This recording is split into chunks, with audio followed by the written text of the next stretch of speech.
Tom always said the night shift was when strange things happened. He'd been working at the radio tower for 15 years, and he'd seen his share of weird stuff. But that Tuesday night in October started just like any other. The tower sat alone, in the desert about 30 miles outside of town. During the day, you could see for miles in every direction. Nothing but sand, rocks, and the occasional coyote. At night, it was different. The darkness made everything feel closer, like the whole world had shrunk down to just him and his little control room. Tom liked the quiet. No boss breathing down his neck. No coworkers asking silly questions. Just him, the equipment, and the endless desert sky. He brought his usual dinner, a ham sandwich and black coffee that had gone cold an hour ago. The radio played soft music in the background, something to keep him company during the long hours. Around midnight, he noticed the first weird thing. The main receiver started picking up something odd. Not the usual chatter from truck drivers or the military base nearby. This was different. It sounded like static, but there was a pattern to it, like a heartbeat. Thump thump, pause, thump thump, pause. Tom frowned and adjusted the dials. Maybe it was interference from a storm somewhere. The weather had been strange. Lately, too hot for October, and the air felt heavy, like it was waiting for something to happen. He'd learned not to ignore his equipment. In 15 years, the machines had never lied to him. When they said something was out there, something was out there. He opened his logbook and started writing down what he was hearing. 12:15 a.m. Unknown signal on multiple frequencies, regular. Pulse pattern, source unknown. The signal got stronger. Tom put on his headphones and really listened, under the static. He could swear he heard something else, music, maybe, or voices. It was too faint to be sure, but it made the hair on his arms stand up. He walked over to the small window and looked out into the desert. Everything looked normal. The same rocks, the same scrub brush, the same empty road that nobody used except for supply trucks once a week. But something felt different. The air outside seemed to shimmer, like heat waves on summer pavement. But it was October, and the desert got cold at night. Tom rubbed his eyes. Maybe he needed more coffee. Or maybe he'd been working too many double shifts. Back at his desk, the signal was getting louder. The heartbeat pattern was clearer now, and underneath it, he could definitely hear something that sounded like music. Not any music he recognized, though. It had too many notes, like someone was playing a piano with extra keys. Tom was good at his job because he didn't panic. Weird signals happened sometimes. Atmospheric conditions could bounce radio waves from hundreds of miles away. Sometimes he picked up conversations from truckers in Mexico or ship-to-shore radio from the Gulf. But this was different. This signal was coming from everywhere and nowhere at the same time. He tried calling his supervisor, but the phone lines were acting up.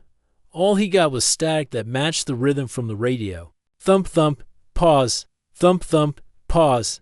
That's when the light started flickering. Not all at once, like when the generator had problems. These were small flickers, like someone was playing with a light switch. The fluorescent bulbs would dim for a second, then go bright, then dim again. It matched the heartbeat in his headphones. Tom felt his own heartbeat starting to speed up. In 15 years, he'd never seen the equipment act like this, the radio, the lights. Even his old computer seemed to be responding to whatever was sending that signal. He stood up and walked to the window again. The desert looked the same, but that shimmer in the air was getting stronger. It looked like the whole horizon was moving, breathing with that same rhythm he was hearing through the radio. Then he saw the light dot at first. It was just a glow behind the hills to the east. Tom thought it might be the military base running some late-night exercise. They did that sometimes, and the lights from their vehicles could be seen for miles in the clear desert air. But this light was different. It was too blue, too bright, and it moved wrong. Instead of the steady beam of a searchlight or the bouncing of vehicle headlights, this light flowed like water. It rose up over the hills and hung in the sky like a second moon. Tom grabbed his binoculars, but the light was too bright to look at directly. It hurt his eyes, but not like looking at the sun. This was different. It was like the light was looking back at him. The radio signal got so loud he had to take off his headphones. The static filled the whole room now, coming from every speaker in the building, but under the static, the music was clearer. It was beautiful and terrifying at the same time. It sounded like what you might hear in dreams. Tom tried to write in his logbook, but his hands were shaking too much. All he managed was 12:47 a.m., blue light, East Hills. Signal very strong.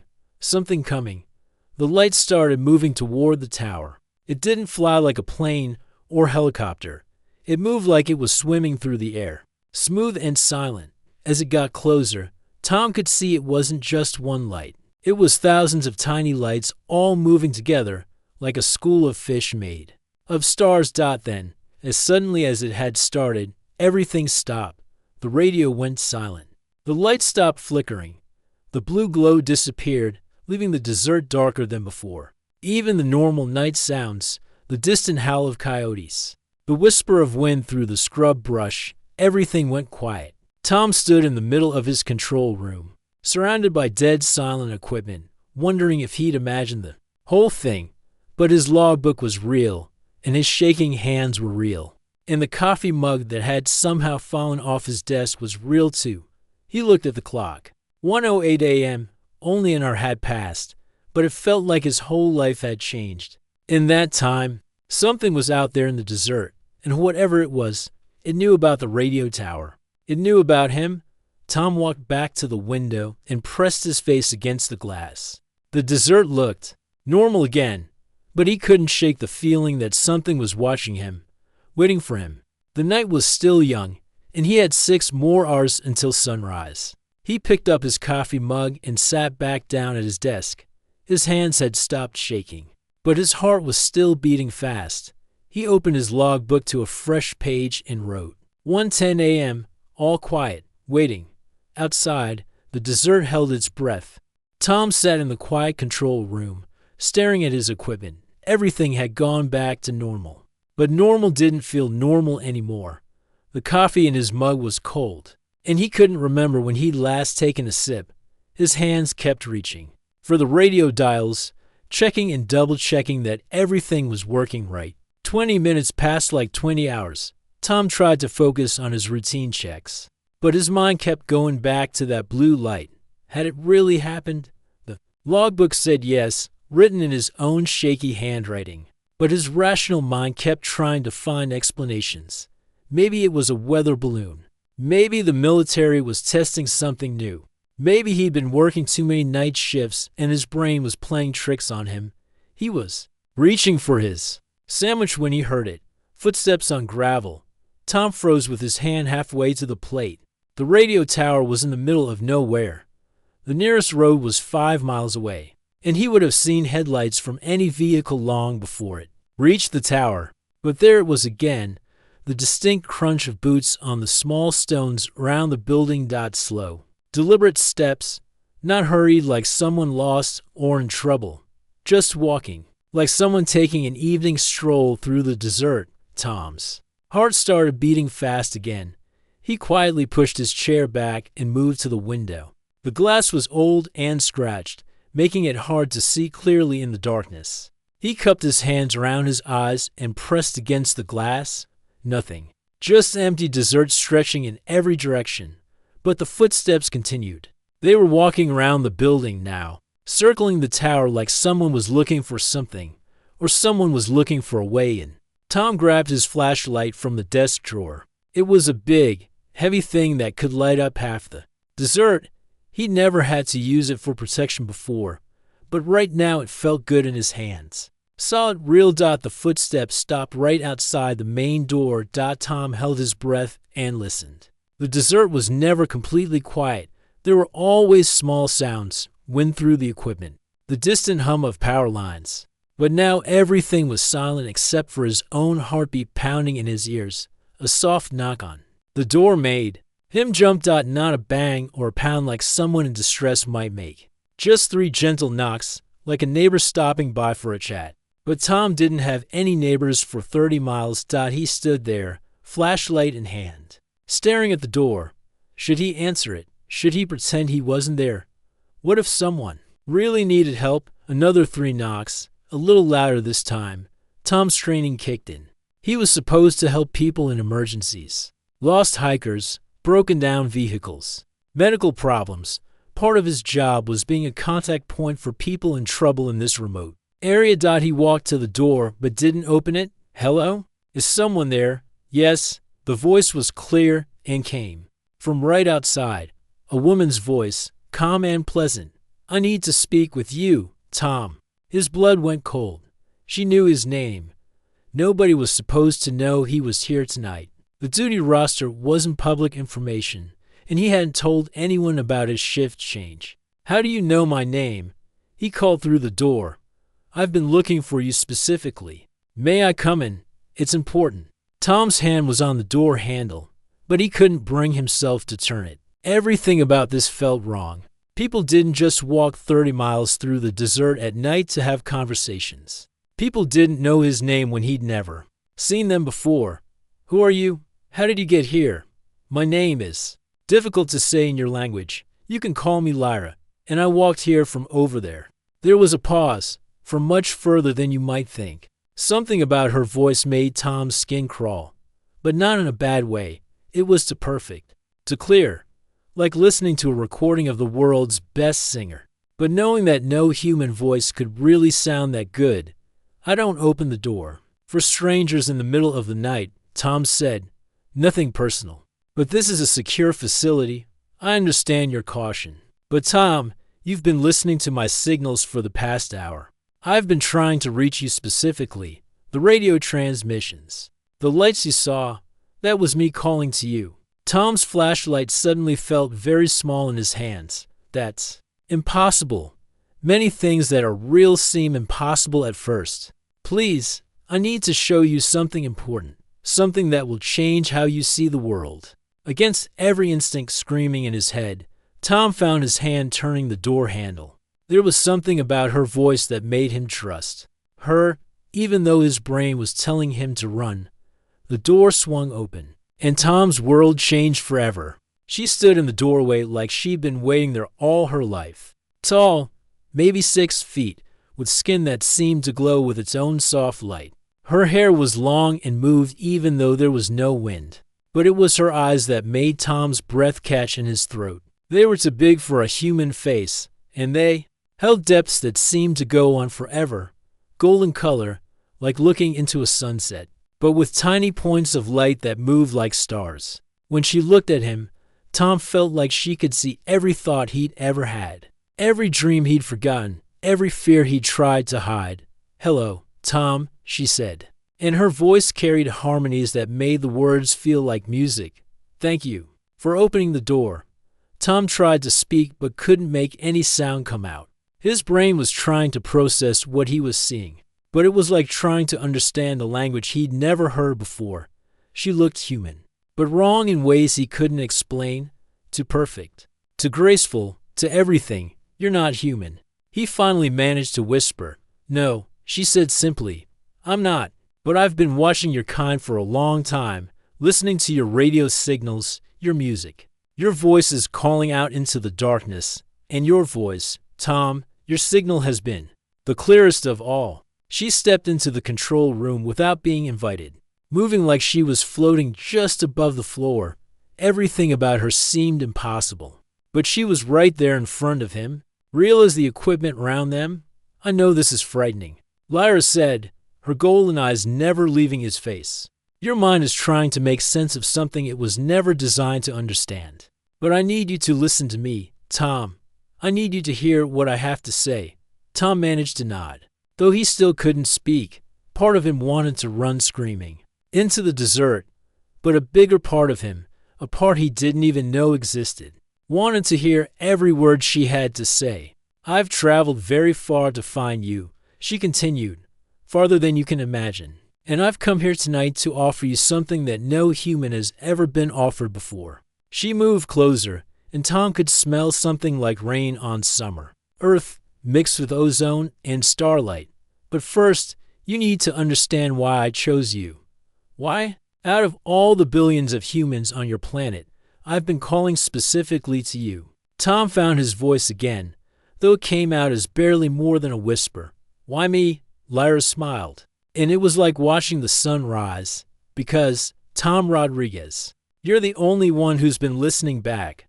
Tom stood there in his own control room, feeling like a stranger in his own life. Lyra moved around the space like she owned it, her fingers trailing along the equipment with a familiarity that made no sense. Every radio, every dial, every wire, she seemed to know exactly what each piece did. "You've been listening back," she had said, but Tom had no idea what that meant. "I don't understand," he said, his voice still shaky. "I just work here. I monitor signals, write reports. I'm nobody special." Lyra turned to face him, and those impossible golden eyes seemed to look right through him. "That's where you're wrong, Tom. You are very special. More special than you could possibly know." She walked to his desk and picked up his logbook, flipping through pages of his handwritten notes. Months and months of routine entries, weather conditions, equipment checks, signal reports. Nothing that seemed important to anyone but him. "For the past 8 months, you've been noting unusual patterns in your reports," she said, running a finger down one of the pages. "Signals that didn't match anything in your training. Atmospheric disturbances that your supervisors dismissed as equipment. Problems, but you kept writing them down, didn't you?" Tom nodded slowly. He had been noticing strange things for months. Little anomalies that didn't make sense, but weren't big enough to worry about. His boss had told him he was being too careful, that not every weird signal meant something important. Those weren't random atmospheric disturbances, Tom. Those were me, trying to reach you, testing your equipment, seeing if you were paying attention. And you were. Every single time. She set the logbook down and moved closer to him. When she walked, it was like watching water flow, smooth and graceful in a way that human bodies just couldn't manage. Most humans go through their entire lives without really listening. Lyra continued, "They hear sounds, but they don't listen. They see things, but they don't really look. But you're different. You listen to the silence between the words. You notice the patterns that others miss." Tom felt like his whole world was tilting sideways. "But I'm just a radio operator. I fix equipment and file reports. That's all I've ever done." "Is it, though?" Lyra asked, and there was something almost sad in her voice. "Haven't you always felt like you were waiting for something? Like there was some bigger purpose you were supposed to find?" The question hit him like a punch to the stomach because it was true. Ever since he was a kid, Tom had felt like he was meant for something more than the ordinary life everyone else seemed satisfied with. That's why he'd taken the job at the radio tower. Not for the money or the career, but because something about listening to signals from far away felt important, like he was part of something bigger. "Your people broadcast more than just radio waves," Lyra said, settling into his chair like she belonged there. "You broadcast emotions, thoughts, dreams. Most of it gets lost in the noise of billions of minds, all thinking at once. But occasionally, very rarely, someone broadcasts clearly enough for us to hear." "Us?" Tom asked. "My people. We come from far away. So far that your words don't have names for the distances involved." She gestured toward the window, toward the night sky. "We've been listening to your world for longer than your species has existed, usually. All we hear is chaos, the noise of a young civilization learning how to think." She stood up and walked to the window, looking out at the desert stars. "But sometimes we hear something different, a mind that thinks more clearly, feels more deeply. Someone who looks at the universe and asks the right questions." Tom followed her to the window. Standing next to her, he could feel some kind of energy coming off her skin. Not heat exactly, but something that made the air around her feel alive. "You've been asking the right questions your whole life, Tom. When you were 10 years old, you used to lie on your back in your grandmother's yard and wonder if anyone else was looking at the same stars. When you were 16, you built your own radio to try to contact people in other countries. When you took this job, you told them you wanted to help connect people across long distances." Tom's mouth went dry. "How do you know all that?" "Because I've been listening to you for years. Not to your words, to your thoughts, your dreams, your deepest hopes. Your mind has a frequency that cuts through all the noise. It's like a beacon calling out across space. The idea should have terrified him, but instead, Tom felt something like relief. All his life, he felt like he was missing something important. Like there was some crucial piece of information that everyone else had, but he didn't. Now, finally, someone was giving him answers. "What do you want from me?" he asked. Lyra turned away from the window and looked at him with those incredible eyes. "It's not what I want from you, Tom. It's what I want to share with you. My people have achieved things your species can't even dream of yet. We can travel between stars, communicate across impossible distances, understand the deepest secrets of how the universe works." She moved closer, and Tom could see tiny lights moving under her skin like a living constellation. "But we've lost something in all our advancement. We've forgotten how to wonder at simple things, how to feel joy without reason, how to hope for things that might never happen. We've become so focused on understanding everything that we've forgotten what it feels like to be amazed by anything." Tom was starting to understand. "You need us. Humans, I mean. We need what makes humans human," Lyra said. "Your capacity for logical hope, your ability to find beauty in chaos, your talent for creating meaning where none exists. These aren't weaknesses in your species. They're the most precious things in the universe." She reached out and gently touched his arm. Her skin felt like cool metal, but somehow warm at the same time. "I've been searching for someone who could help us remember what we've lost. Someone who still has that spark of wonder, but also has the mental clarity to understand what we're offering. And you think I'm that person. I know you are, Tom. I've been listening to your dreams. I've heard you wonder what it would be like to see the universe from the outside, to understand your place in the grand scheme of things. I've heard you wish for a life that mattered, that made a difference." Tom felt tears starting in his eyes, though he wasn't sure why. "What exactly are you offering me?" Lyra smiled, and the room seemed to get brighter. "I'm offering you the chance to see wonders that no human has ever imagined, to travel to places where the laws of physics work differently, to help the species learn from each other in ways that could change both of our worlds forever." She paused, and her expression became more serious. "But I have to be honest with you, Tom. If you choose to come with me, your life as you know it will be over. The Tom Rodriguez who fixes radio equipment and files reports, that person will cease to exist. You'll become something new, something that bridges the gap between human and us." Tom looked around his control room, the same desk where he'd eaten thousands of sandwiches, the same equipment he'd been maintaining for 15 years, the same routine that had defined his entire adult life.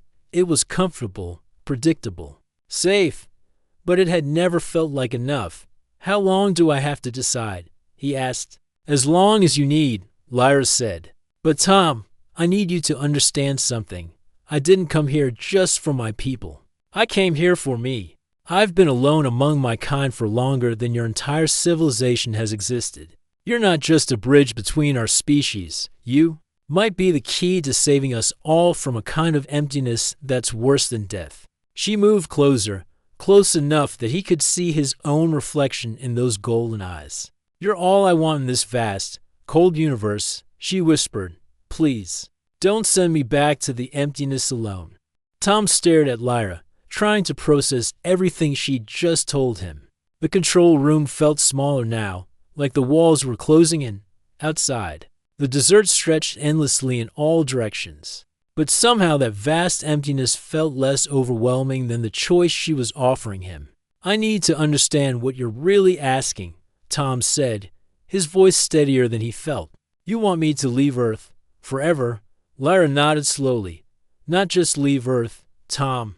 Leave everything you know about reality itself, where I come from. The rules are different. Time moves in ways your mind isn't designed to comprehend. Space folds in on itself. What you think of as impossible becomes everyday reality." She walked to his radio equipment and placed her hand on the main receiver. Immediately, it began picking up signals unlike anything Tom had ever heard. Voices speaking in languages that sounded like music, mathematical equations that somehow conveyed emotion. The sound of stars being born light years away. This is just a tiny sample of what's out there. She said, your species has barely begun to understand the universe you live in. You think you know about atoms and molecules, but you haven't discovered that matter itself is just concentrated thought. You believe in physics, but you haven't learned that consciousness shapes reality more than gravity or magnetism. Tom sat down heavily in his spare chair. His legs felt weak, and his head was spinning with concepts too big to fit inside his normal way of thinking. But why me? He asked for the second time that night. There are scientists, astronauts, people who understand space better than I do, people who are smarter, more educated. Education isn't the same as wisdom, Lyra replied, turning off the impossible radio signals. And intelligence isn't the same as understanding. Your scientists know facts, but they've forgotten how to feel wonder.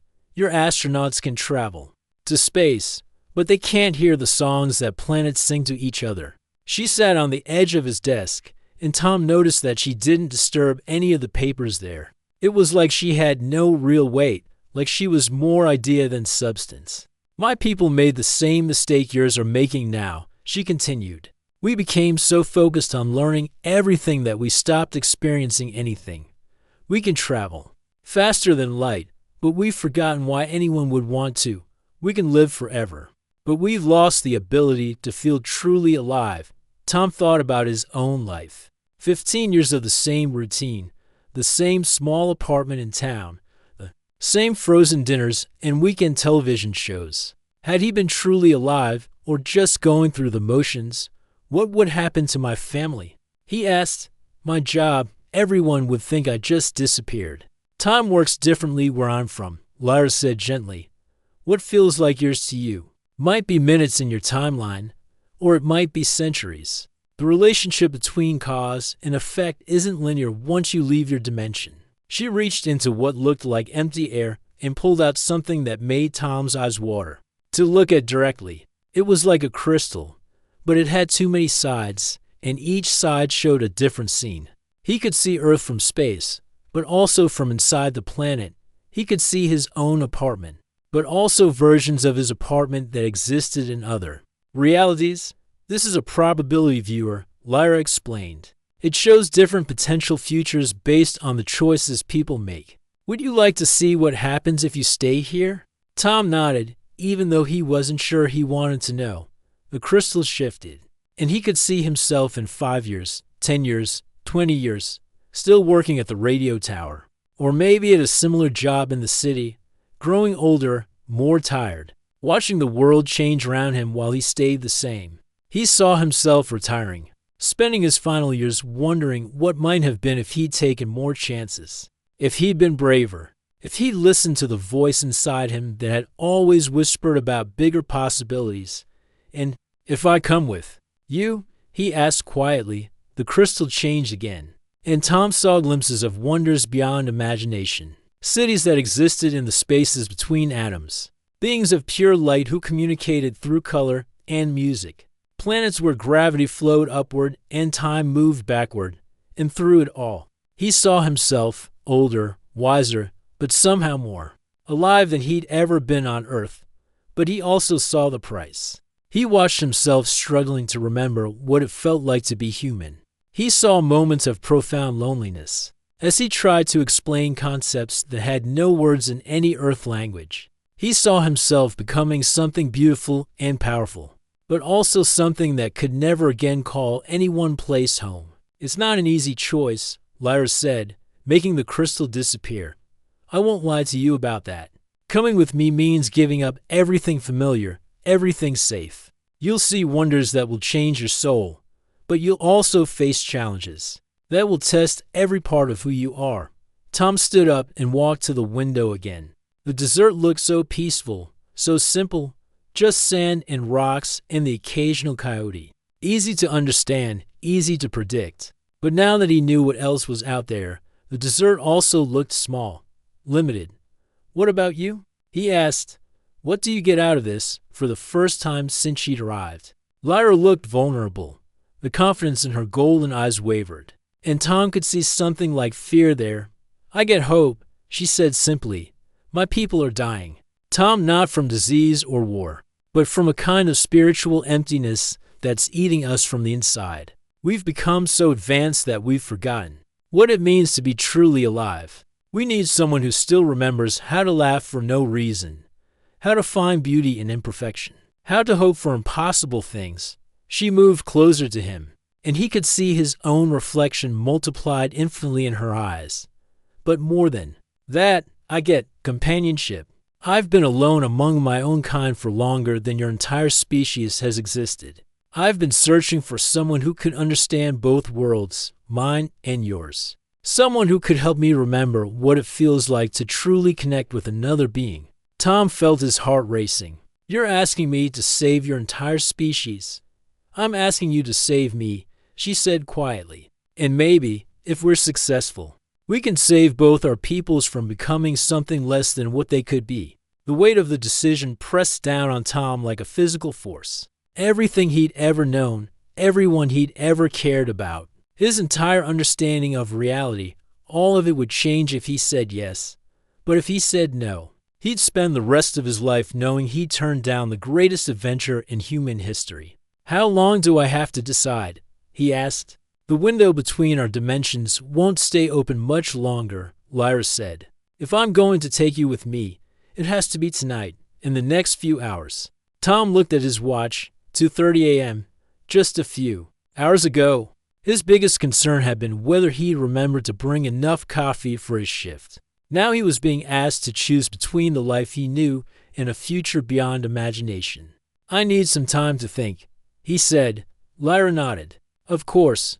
But Tom, before you decide, I want you to know something.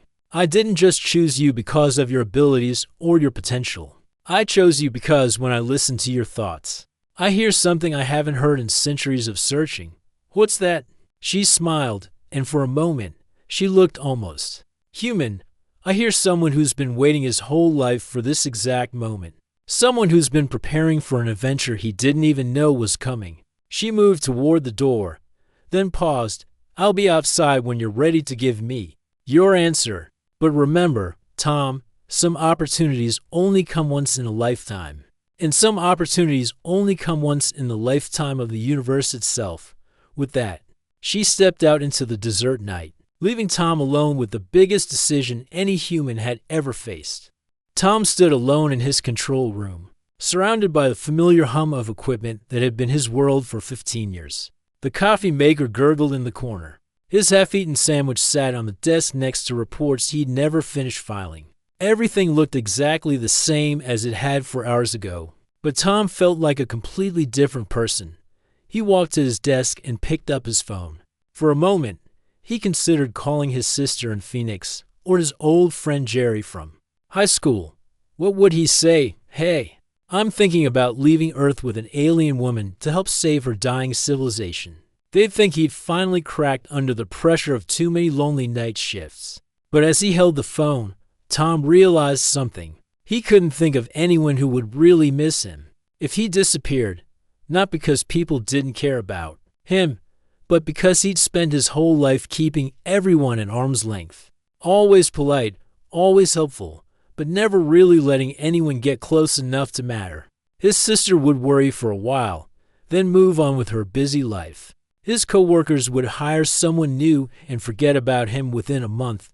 His landlord would clean out his apartment and rent it to someone else. Tom Rodriguez would become just another missing person case that eventually got filed away and forgotten. The thought should have made him sad, but instead, it felt like freedom. He opened his logbook one last time and flipped through 15 years of careful entries. Weather reports, equipment checks, signal logs, page after page of a quiet, ordinary life lived in the shadows between midnight and dawn. It was a good life, an honest life, but it had never felt like his life. Tom picked up a pen and wrote one. Final entry, 3:15 a.m., received offer of lifetime, accepting new position effective immediately. Equipment functioning normally, station secure. He set down the pen and walked to the window. Lyra stood in the desert about 50 yards away, looking up at the stars. She wasn't moving, wasn't pacing with impatience. She was just waiting, like she had all the time in the universe. Maybe she did. Tom thought about the probability crystals she'd shown him, about the two futures spread out before him. One path led to safety, routine, and the slow fate of growing, old with regrets. The other led into the unknown, with all its dangers and wonders. When he was 8 years old, Tom had climbed the tallest tree in his grandmother's backyard. He got into the highest branch that would hold his weight and looked out over the town. Where he'd grown up, even then, he felt like he was meant for something bigger than those small streets and ordinary houses. He felt like he was supposed to see the world from a different perspective. Now, 30 years later, he was being offered the chance to see not just the world, but the entire universe from a perspective no human had ever had. Tom made his decision. He turned off all the equipment except for the emergency radio, following the shutdown procedures he'd done thousands of times before. He locked the filing cabinet and put his coffee mug in the small sink. Then he wrote a note for the day shift supervisor. Family emergency. Had to leave immediately. All systems normal. Sorry for short notice. Tom, it wasn't exactly the truth, but it wasn't exactly a lie either. He looked around the control room one last time, then turned off the lights and walked outside. Lyra was waiting exactly where she'd been, but now she wasn't alone. Behind her, barely visible in the starlight, was something that made Tom's brain struggle to understand what he was seeing. It looked like a ship, but it was made of what appeared to be solidified light. It changed shape constantly, flowing from one configuration to another like it couldn't decide what it wanted to be. I was hoping you'd come out, Lyra said as he approached, but I wasn't certain you would. To be honest, neither was I, Tom replied, right up until I turned off the lights. I thought I might chicken out. What changed your mind? Tom looked back at the radio tower, a dark silhouette against the star-filled sky. I realize I've been waiting my whole life for someone to ask me the question you asked tonight. I just never knew what the question was going to be. Lyra smiled, and in the starlight, she looked even more otherworldly than she had inside. Are you ready? No, Tom said honestly. I don't think anyone could be ready for this, but I'm willing. She held out her hand, and Tom saw that her fingers were longer than human proportions, with skin that seemed to contain moving patterns of light. Before we go, I need you to understand what's about to happen. The moment you take my hand, your molecular structure will begin changing. You'll still be you, your memories, your personality, your way of thinking, but your body will start adapting to exist in dimensions your species wasn't designed for. Tom looked at her outstretched hand. It was the point of no return. The moment when Tom Rodriguez, the radio operator, would cease to exist and become something unprecedented. Will it hurt? He asked. The opposite, Lyra said. You'll feel more alive than you've ever felt before, but you'll also start seeing reality in ways that might be overwhelming at first. Colors that don't exist in your spectrum, sounds that bypass your ears and speak directly to your consciousness. Thoughts that belong to beings you can't imagine. Tom thought about his quiet life, his predictable routines, his safe little corner of the universe. Then he thought about the vast expanse of space above them, filled with wonders he couldn't even dream of. He reached out and took her hand. The moment their skin touched, the world exploded into sensation beyond anything human language could describe.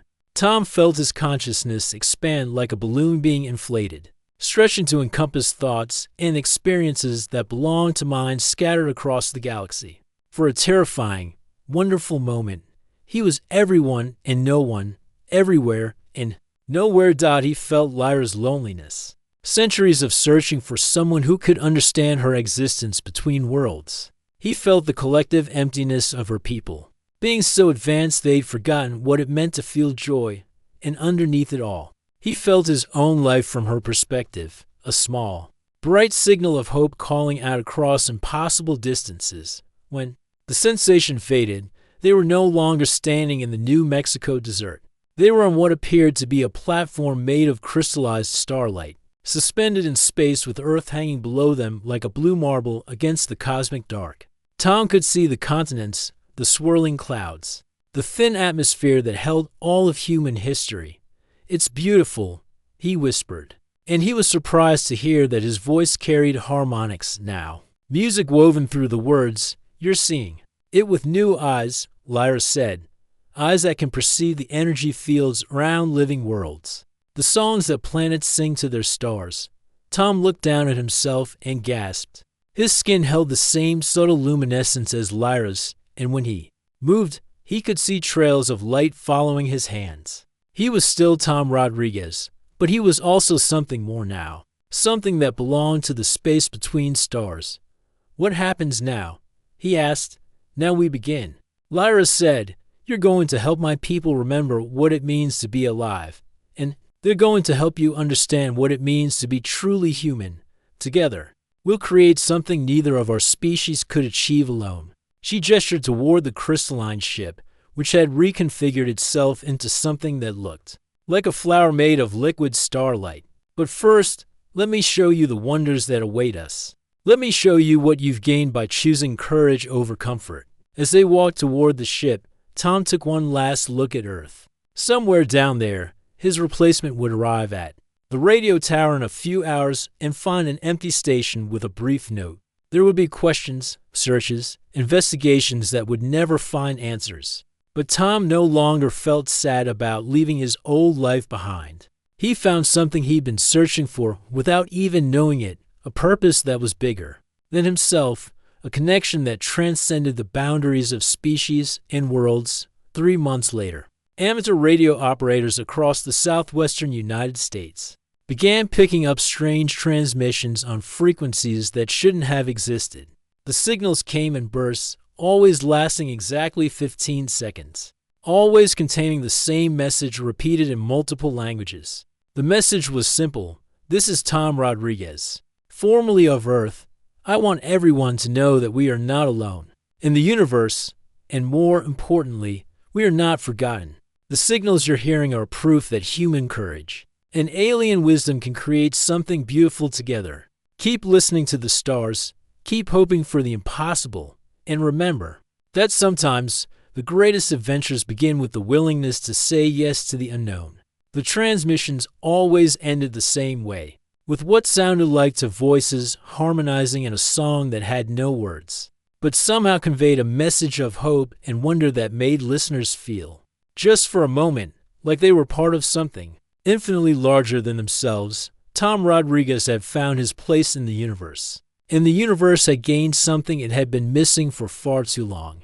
A bridge between the possible and the impossible, between human dreams and cosmic reality, and in the space between stars, to beings who had been alone for far too long finally found the connection they'd been searching for across the vast, dark distances of space and time.